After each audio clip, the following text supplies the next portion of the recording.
하나님의 말씀 창세기 41장 37절부터 57절까지 말씀입니다. 창세기 41장 37절부터 57절까지 말씀 제가 봉독하도록 하겠습니다. 바로와 그의 모든 신하가 이 일을 좋게 여긴지라. 바로가 그의 신하들에게 이르되 이와 같이 하나님의 영에 감동된 사람을 우리가 어찌 찾을 수 있으리요 하고 요셉에게 이르되 하나님이 이 모든 것을 내게 보이셨으니 너와 같이 명철하고 지혜 있는 자가 없도다. 너는 내 집을 다스리라. 내 백성이 다 내 명령에 복종하리니 내가 너보다 높은 것은 내 왕좌뿐이니라. 바로가 또 요셉에게 이르되 내가 너를 애굽 온 땅의 총리가 되게 하노라 하고 자기의 인장 반지를 빼어 요셉의 손에 끼우고 그에게 세마포 옷을 입히고 금사슬을 목에 걸고 자기에게 있는 버금 수레에 그를 태우매 무리가 그의 앞에서 소리 지르기를 엎드리라 하더라. 바로가 그에게 애굽 전국을 총리로 다스리게 하였더라. 바로가 요셉에게 이르되 나는 바로라. 애굽 온 땅에서 내 허락이 없이는 수족을 놀릴 자가 없으리라 하고 그가 요셉의 이름을 사브넷 바네아라 하고 또 온의 제사장 보디베라의 딸 아스나스를 그에게 주어 아내로 삼게 하니라. 요셉이 나가 애굽 온 땅을 순찰하니라. 요셉이 애굽 왕 바로 앞에 설 때에 30세라. 그가 바로 앞을 떠나 애굽 온 땅을 순찰하니 7해 풍년에 토지 소출이 심히 많은지라. 요셉이 애굽 땅에 있는 그 7년 곡물을 거두어 각 성에 저장하되 각 성읍 주위에 밭의 곡물을 그 성읍 중에 쌓아두매 쌓아둔 곡식이 바다 모래같이 심히 많아 세기를 그쳤으니 그 수가 한이 없음이었더라. 흉년이 들기 전에 요셉에게 두 아들이 나되 곧 온의 제사장 보디베라의 딸 아스낫이 그에게 낳은지라. 요셉이 그의 장남의 이름을 므낫세라 하였으니 하나님이 내게 내 모든 고난과 내 아버지의 온 집 일을 잊어버리게 하셨다 하며 차남의 이름을 에브라임이라 하였으니 하나님이 나를 내가 수고한 땅에서 번성하게 하셨다 함이었더라. 애굽 땅에 7해 풍년이 그치고 요셉의 말과 같이 7해 흉년이 들기 시작하며 각국에는 기근이 있으나 애굽 온 땅에는 먹을 것이 있더니 애굽 온 땅이 굶주림에 백성이 바로에게 부르짖어 양식을 구하는지라. 바로가 애굽 모든 백성에게 이르되 요셉에게 가서 그가 너희에게 이르는 대로 하라 하니라. 온 지면에 기근이 있음에 요셉이 모든 창고를 열고 애굽 백성에게 팔세 애굽 땅에 기근이 심하며 각국 백성도 양식을 사려고 애굽으로 들어와 요셉에게 이르렀으니 기근이 온 세상에 심함이었더라. 아멘. 혹시 여러분 한국이 낳은 세계적인 발레리나 강수진 씨에 대해서 들어보셨습니까? 이분의 이력을 보면 정말 대단합니다. 독일의 명문 발레단인 슈투트가르트에서 수석 발레리나를 역임했습니다. 동양인 최초로 독일 궁중 무용가라고 하는 칭호도 얻었습니다. 독일에서 무형문화재로 등재되기도 했습니다. 2014년부터는 대한민국 국립 발레단 단장을 맡기도 했습니다. 저는 솔직히 그녀가 공연하는 발레를 한 번도 본 적이 없습니다. 만약 정말 화려한 조명을 받으면서 공연하는 그 발레를 보고 또 그녀의 이력을 보고 정말 대단한 사람이구나 이렇게 많은 사람들이 말할 겁니다. 그러나 저는 그녀의 발레를 본 적은 없지만 전혀 다른 그녀의 다른 면목을 볼 수 있는 사진 한 장을 보았습니다. 강수진 씨의 발가락을 찍은 사진입니다. 마디가 굵어지고 발가락이 삐뚤어지고 정말 와 이게 정말 저 발레리나의 발인가라고 할 만큼 너무나 막 이렇게 힘들게 엉클어져 있는 그녀의 발 찍은 사진을 본 적이 있습니다. 강수진 씨를 이해하기 위해서는 그 화려한 발레와 그녀의 이력을 보아야 하겠지만 진짜 그녀의 진면목을 알려면 그녀의 발을 보아야 할 것입니다. 오늘 본문에 보면 요셉이라고 하는 정말 불세출의 영웅이 등장합니다. 아마 요셉의 이야기를 그 당시에 신문 기자가 있어서 기사에 올린다면 뭐 인생 대역전, 감옥에서 총리로, 뭐 인생 대박, 뭐 이런 제목을 붙였을 것 같습니다. 정말 그의 이야기가 워낙 드라마틱합니다. 감옥에 있다가 하루아침에 총리가 된 겁니다.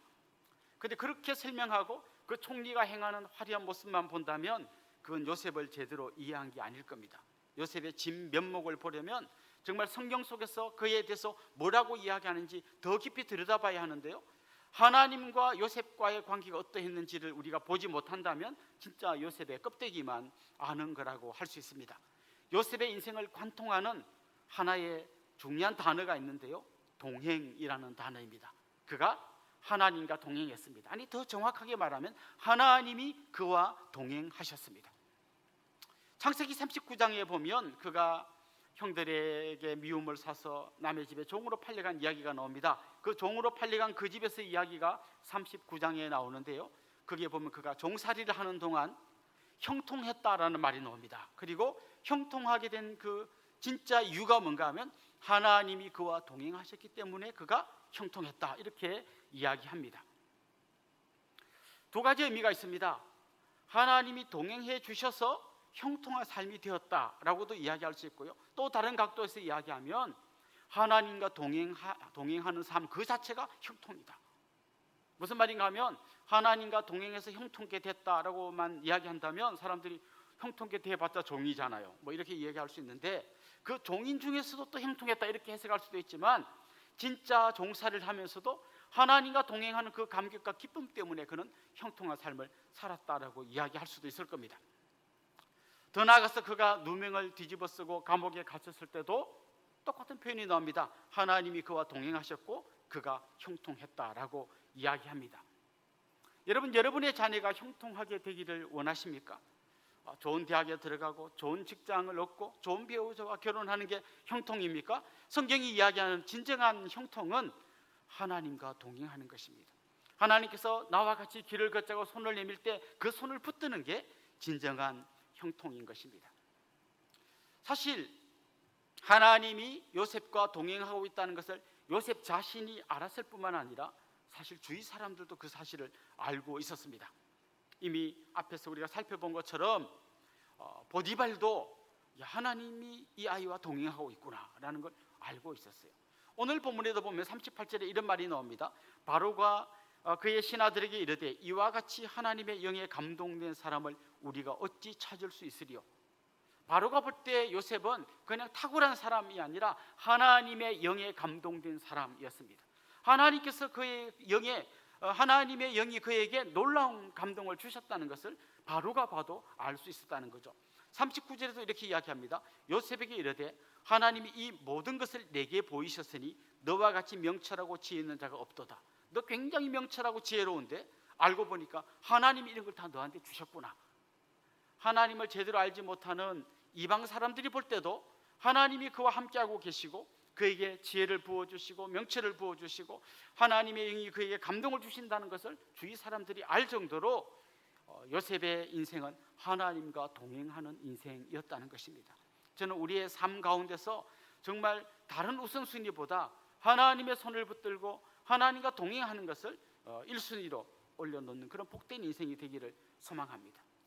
두 번째로 그의 인생을 가만히 들여다보면 또 다른 진면목을 발견할 수 있는데요, 그는 자기 자신을 바라볼 때 하나님의 눈으로 자기 인생을 해석해낼 수 있었습니다. 하나님의 눈으로 자기가 지나온 과거, 현재의 자기의 삶을 해석해냈다는 것입니다.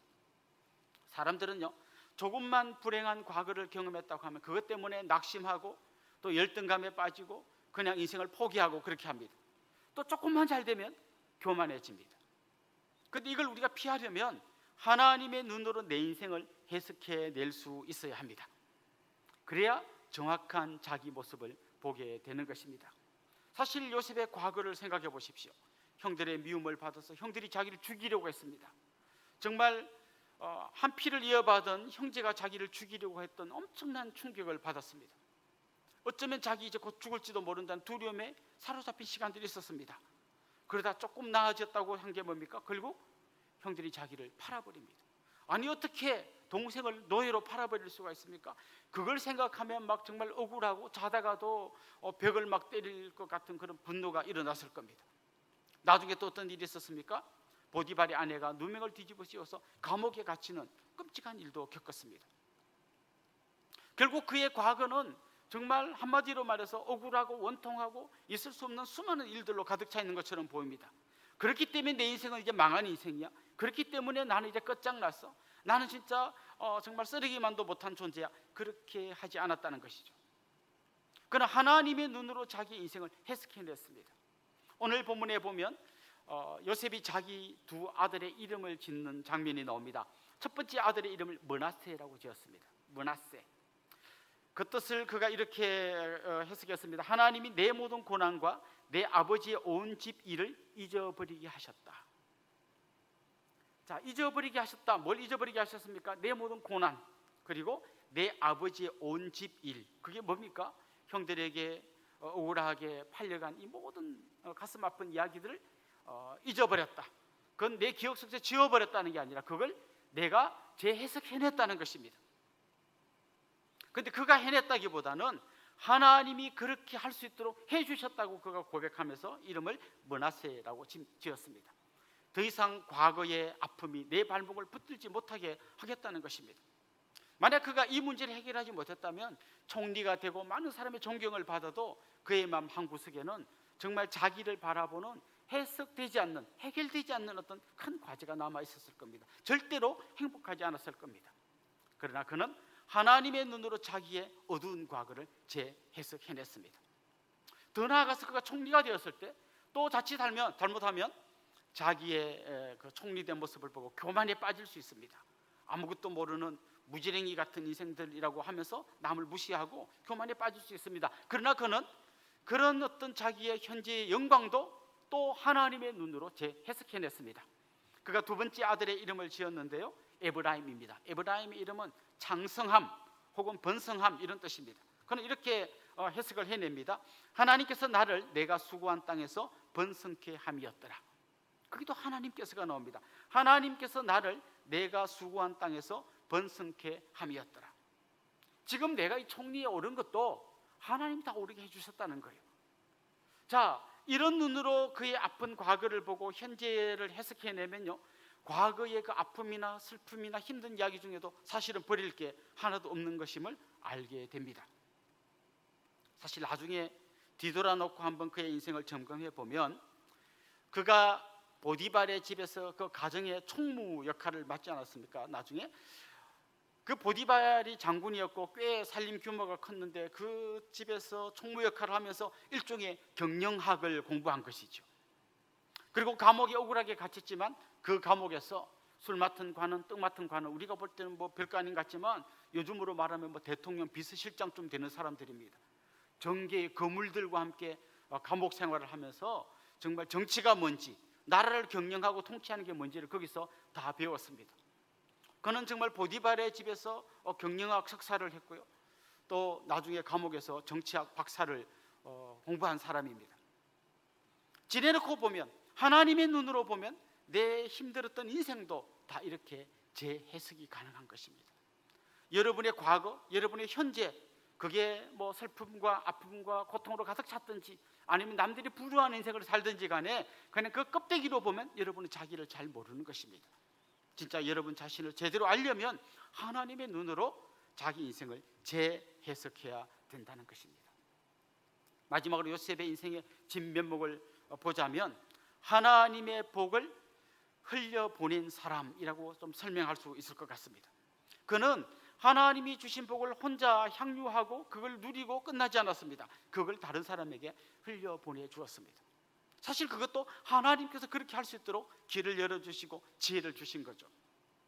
그가 보디발의 집에서 종살이 할 때 하나님께서 요셉 때문에 보디발의 집에 복을 주셨다고 그랬어요. 요셉 때문에, 요셉 한 사람 때문에 보디발이, 그 종놈 때문에 보디발이 복을 받게 됐다는 거예요. 그리스도인들은 단지 자기 혼자 하나님 복 받고 잘 사는 사람들이 아닙니다. 나를 통해서 우리 가정을 넘어서서, 우리 가문을 넘어서서 내 주위 사람들, 내가 다니는 직장의 모든 동료들, 우리 회사, 우리 교회, 이 지역이 복을 받게 하는 그런 삶을 살아야 한다는 것입니다. 오늘 본문에도 보면요, 그가 총리가 된 다음에 이제 7년 그 풍년을 잘 저축해가지고 흉년 때 그걸 베푸는 장면이 나오는데요, 오늘 본문에 유난히 많이 나오는 단어가 뭔가 하면 온, 모든이라는 말입니다. 모든, 영어로 all이라는 말이 굉장히 많이 나옵니다. 뭐 번역 과정에서 그 단어가 좀 안 보이기도 합니다만은 굉장히 많은, 진짜 모든 땅, 모든 백성을 살려내는 그의 이야기가 오늘 본문에 나옵니다. 사실 이게 그리스도인의 삶이에요. 하나님께서 아브라함에게 너와 내 후손을 통하여 천하 만민이 복을 받을 거라 그랬습니다. 요셉이라는 사람을 통하여 보디발의 집이 복을 받고 모든 땅 온 백성들이 다 도움을 얻게 됩니다. 그런데 진짜 이게 완성되는 건 언제입니까? 아브라함의 후손으로 오신 예수 그리스도를 통하여 천하 만민이 복을 받게 되는 거고, 우리는 그 중간에서 예수 그리스도로부터 받은 복을 흘려보내는 통로의 역할을 하는 것입니다. 우리는 예수님 때문에 죽음에서 생명으로 옮겨졌고 절망에서 소망으로 옮겨졌고 하나님 나라의 백성이 되었습니다. 이 영광스러운 하나님 나라의 백성의 삶을 살면서 정말 수많은 하나님 알지 못하는 사람에게 또 복음을 흘려보내고 그리스도의 사랑을 흘려보내면서 우리 때문에 우리 주위의 사람이 복을 받게 해야 됩니다. 요즘 우리 한국 교회를 향해서 수많은 사람들이 손가락질하고 교회 때문에 우리가 못 살겠다는 이야기를 합니다. 정말 그 중에는 뭐 때로 억울한 말도 있지만 우리가 가슴 아프게 생각해야 될 말들이 굉장히 많습니다. 사랑하는 성도 여러분, 우리가 어떤 자리에 있든지 어떤 위치에 있든지 우리 때문에 천하 만민이 복을 받게 하는 그런 사람의 삶을 살아가기를 소망합니다. 우리 교회가 이 땅에 있으므로 남양 사람들이 행복해지고 화성 시민이 같이 복을 받아 누릴 수 있는 그런 복된 인생을 살아가야 하는 것입니다. 오늘 우리는 자칫 총리직에 화려하게 올라간 요셉의 껍데기를 보면서 부러워할 수 있습니다. 그러나 진짜 우리가 보아야 할 것은 하나님과 동행하면서 정말 하나님의 눈으로 자기 인생을 해석해내고 그리고 하나님이 주신 복을 사방으로 흘려보냈던 그런 복된 삶을 사는 한 사람을 보게 되고 우리의 삶이 이렇게 나아가야 하리라고 믿습니다. 여러분의 인생이 정말 하나님의 복을 유통시켜 드리는 그런 복된 인생이 될 수 있기를 주님의 이름으로 축원합니다. 기도드리겠습니다. 살아계신 우리 하나님 아버지, 하나님의 크신 은혜와 사랑을 감사드립니다. 연약하고 부족한 우리를 통하여 크고 광대한 일을 행하신 하나님을 찬양합니다. 오늘 이 시간에도 정말 우리를 사랑하셔서 우리와 동행해 주시고 그리스도를 보내주셔서 그 그리스도를 통하여 천하 만민이 복을 받게 하여 주시고 우리가 그 중간에서 하나님으로부터 받은 그 은혜와 복을 유통시킬 수 있는 그런 놀라운 삶을 허락해 주시니 감사합니다. 이런 복된 인생 살면서 날마다 하나님과 동행하는 귀하고 복된 믿음의 사람들이 되게 하여 주옵소서. 예수님의 이름으로 기도드리옵나이다. 아멘.